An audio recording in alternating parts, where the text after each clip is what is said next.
Hi friends, जय जगन्नाथ। चलतु आज आपण सहित मुझे सेयार करी गोटे मिठार रेसिपी जेटा सीजनाल गाजर हलवा ठंडा दिन में बहुत लोक पसंद एटा बन खावाई। तो चलतु आज आम बनवा। मु पैन रे 2 चम्मच गाई घी देकी ग्रेट करके रखि 2 ରୁ 4टी गाजर को एमती भाजीदेवी। देसी घीरे यहाँ भाजिले बहुत बढ़िया टेस्ट आसी थाए। तो मु प्रथम 5 ରୁ 6 मिनिट यहाँ भल भाव में भाजी नेबी।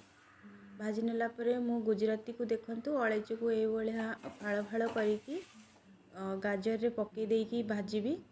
आ पर दे एटा होची फुल क्रीम क्षीर, आधा किलो फुल क्रीम क्षीर को मु फुटेकी रखितली। एटा को पूरा गाजर भल की भाजी हैला परे गाजर रे आमे याकू पकेइबा। देखंतु एटा फुल क्रीम क्षीर। तो एमिति पकेला परे ना केसर पकेला परे जेमती कलर आसे सेमती कलर आसीबो आपणकर।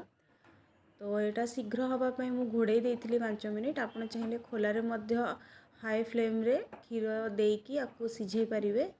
आउ देखो सीझीगला मुझे चीनी पकई स्वाद अनुसार। मु कम चीनी पसंद करे तो अल्प चीनी पकई। आपण स्वाद अनुसार चीनी पकेबे।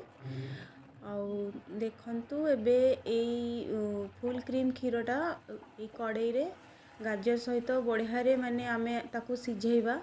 जेमिति कि पूरा खुआ टाइप रो हो क्षीर मरीगला कढ़ाई रे देखंतु गाजर सह खुआ हैला भला लागिबो। आउ पूरा जो आमे फुल क्रीम क्षीर यूज करथिले से क्षीरटा देखंतु खुआ भलिया हेकी या बहुत सुंदर सुखी गलानी। आउ बहुत खुआर टेस्ट आसीबो। तो देखंतु एमिति पूरा सिझी गला परे यहाँ बढ़िया रे आप एमिति चलैला परे भल भाव में पूरा आमर गाजर हलवा प्रस्तुत हो गला। देखो बहुत कम समय रे आमर गाजर हलवा प्रस्तुत हो जाइए। जदि आपको मोर रेसिपी भल लगुच ताले प्लीज़ लाइक शेयर सब्सक्राइब करने भूलु ना। और प्लीज़ सब्सक्राइब करके मो चैनल को ग्रो कर हेल्प करंतु।